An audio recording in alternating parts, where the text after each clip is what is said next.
At the gates of Arlington, they stopped him cold. "No clearance, sir." The guard barked, tablet glowing with a list that didn't have his name. Jack Heron, in his Tomb Guard blues, stood like a statue, eyes locked on the flag-draped casket in the distance.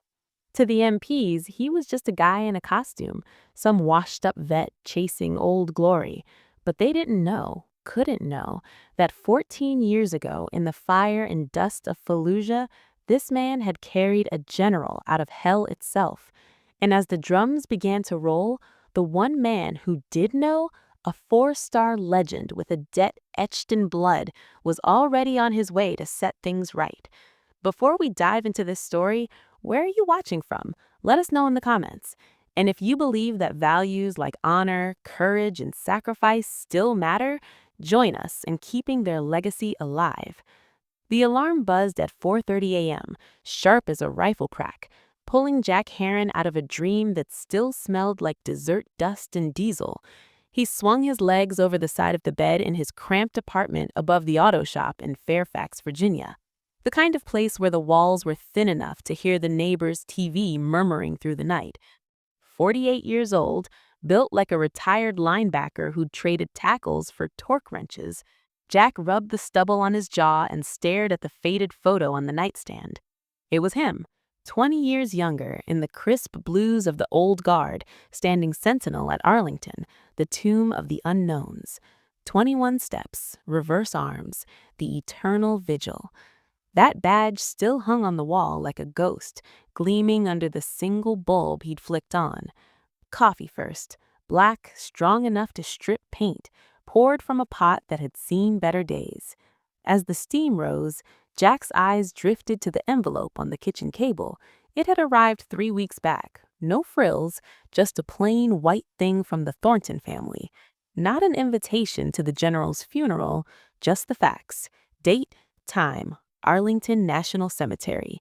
General Elias Eli Thornton, 4-star legend, gone at 65 from that bastard cancer that ate him from the inside out. Jack had read it 17 times, folding and unfolding the creases until they were soft as old leather. Eli, the man who'd laughed like a thunderstorm rolling over the dunes, but fought like the devil himself in the streets of Fallujah. A debt from 14 years ago hung in that letter like smoke you couldn't shake. Jack stood, his joints popping like gravel under tires, and crossed to the closet. The garment bag rustled as he unzipped it, revealing the dress blues he'd kept pristine, mothballed and waiting. No parades for him anymore, no tourists snapping pics at the tomb, just a grease monkey fixing F-150s and Civics for folks who never asked about the scars on his knuckles. But today was about settling something that had been gnawing at him since Iraq. He slipped into the tunic, the wool hugging his frame like an old friend. Brass buttons caught the light, polished to a mirror shine that could blind a man. The trousers hung straight as a plumb line, creases sharp enough to cut paper. He knotted the tie with hands that still remembered how to cradle a rifle, then laced up the boots, black leather buffed until you could see your sins reflected back. In the mirror, the man staring back wasn't the corporal who charged into hell without a second thought. Gray threaded his temples, lines etched deep around eyes the color of Virginia's sky after a storm. But the bearing was there, ramrod straight shoulders, squared like he was still pacing those marble steps at the tomb.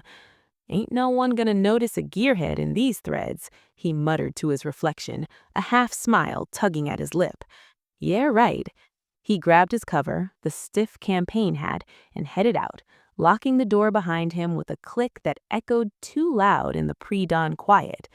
The bus to D.C. was half empty, a mix of early commuters nursing styrofoam cups and a couple of vets dozing in the back. Jack stared out the window as the suburbs blurred into the Beltway, sprawl, the Potomac glinting silver under the rising sun. His mind wandered back, unbidden, to the days when he'd guarded the ghosts at Arlington, the old guard, the 3rd Infantry, America's sentinels. One foot in front of the other, bayonet fixed, the weight of history on your shoulders. It was after Iraq that he'd done his tour there, a way to honor the brothers he'd lost. But